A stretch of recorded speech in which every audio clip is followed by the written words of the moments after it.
I'll tell you something that I honestly wouldn't want anyone to go through again. Have you ever had that feeling that makes your skin crawl and your stomach clench? That instinct that says something is terribly wrong? That's exactly how I felt that early morning when I parked my car in front of my house. It was 3:40 a.m., and the night was cold, filled with a fog that seemed to muffle any sound. Shadows danced under the dim streetlights, turning the familiarity of my neighborhood into something sinister and unknown. Exhausted after a night of DJing, all I wanted was to collapse into bed and forget the world. My ears still rang from the loud music, and I could taste the bitter aftertaste of beer in my mouth. I turned off the engine, letting the oppressive silence of the night envelop me. I grabbed my things from the passenger seat, and when I looked up I saw it.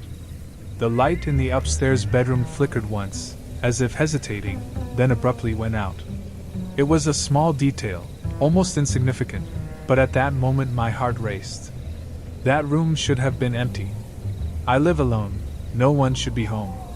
I swallowed hard, trying to understand what had happened. Maybe it was just a short circuit. Maybe I was so tired that my eyes were playing tricks on me.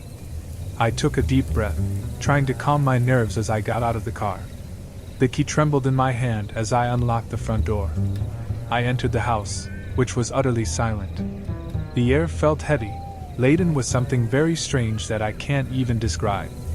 Every step I took echoed through the walls, increasing my paranoia. My senses were on high alert. Every shadow seemed to move, every noise I made sounded like an alarm. I walked towards the bedroom where the light had gone out. My hands were sweaty. When I pushed the door open, the scene I found was very odd.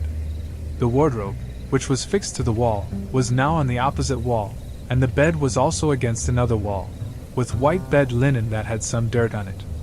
The table, normally centered, was turned on its side, with one leg broken. My mind tried to find a logical explanation, but instinct told me otherwise. There was an intruder in my house.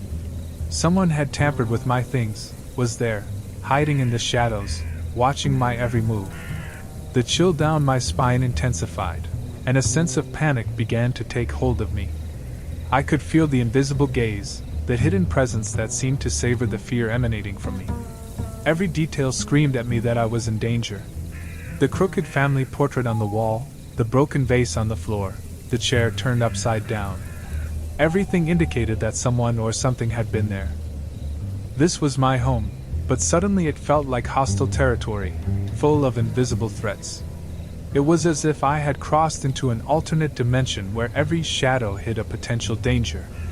I walked slowly, my senses on high alert. There were small clues everywhere. The dining room chair, which always lined up with the others, was turned upside down. The books I had carefully stacked on the shelf were now scattered, some open, as if someone had been searching for something. This wasn't just an act of vandalism. Whoever was there had a purpose. And the fact that they might still be in the house made everything much more terrifying. I continued walking towards the kitchen. The fridge light was flickering, indicating it had been opened recently. I opened the door slowly and saw that some things were out of place. It was a small detail, but in that context, every irregularity seemed like an alarm bell.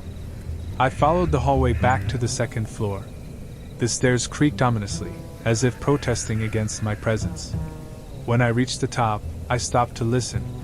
The silence was oppressive, but there was a faint sound of breathing coming from the room next door. I was ready for a fight, prepared for anything. I opened the door slowly and couldn't understand what I saw. There were food scraps and a half-empty water bottle on the floor, next to a dirty blanket that looked like it had been used recently.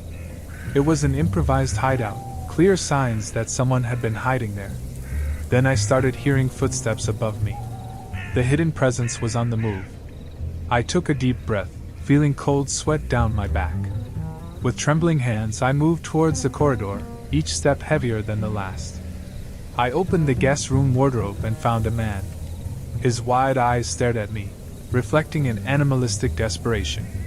He was dirty, with torn clothes and dried blood stains on his hands. For a second, either of us moved, caught in a silent, terrifying standoff. Then, before I could react, He lunged out of the wardrobe, knocking me to the floor. I fell with a thud, the air knocked out of my lungs. He ran towards the stairs, and I got up as quickly as I could, panic and adrenaline giving me strength I didn't know I had. I chased him down the corridor, running down the stairs after him. When I reached the bottom, I saw him trying to open the front door, but something was stopping him. Then I heard a sound coming from the kitchen, fast, determined footsteps. I turned towards the sound, and before I could process what I was seeing, another man emerged from the darkness. His face was covered by a mask, and he was holding a large machete that glinted in the dim light. The first intruder shouted something, but his words were lost in the confusion. The masked man advanced, and everything happened too quickly. The machete flashed in the air before coming down with brutal force, striking the intruder in the chest. A horrific scream echoed through the house as blood sprayed, and I stood paralyzed, unable to move or even breathe. The masked man looked at me, his eyes shining in a way I'll never forget. He took a step towards me, and absolute terror took hold of me. Without thinking, I ran in the opposite direction, locking myself in the bathroom and slamming the door shut. I heard his footsteps approaching, getting louder, until they stopped outside the door. I could hear my own breathing as I tried to think of a way out. But before I could do anything, the handle slowly turned, and the door began to open. I closed my eyes, expecting the worst, when a deafening sound of sirens filled the house. Police? Someone had called the police? The door opened completely, and suddenly everything went dark. I woke up in the hospital, and I had no answers for anything that happened that day.